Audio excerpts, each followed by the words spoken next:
ఇక్కడ మీరు చూస్తున్న దేవాలయం శ్రీ వేదగిరి లక్ష్మీ నరసింహస్వామి దేవాలయం. ఇది చాలా పురాతనమైనది. 15వ శతాబ్దంలో నిర్మించింది.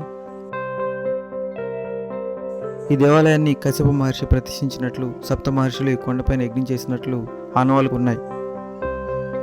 ఈ దేవాలయం ఇక్కడ ఉన్న చిన్న కొండపై ఉండటం వలన ఈ కొండను నరసింహ కొండ అని పిలిచేవారు. ఈ కారణంగానే ఈ కొండ దిగువ భాగాన కొండపైకి వెళ్లే మార్గంలో ఉన్నవారికి నరసింహకొండ అని పేరు వచ్చింది. ఈ కొండ ప్రాంతం చాలా అందమైన ప్రదేశం. చూడముచ్చటగా ఉండి భక్తులను కాక ప్రకృతిని ఆస్వాదించే పర్యాటకులను సైతం ఆకర్షిస్తూ పర్యాటక ప్రదేశంగా రూపుదిద్దుకుంది.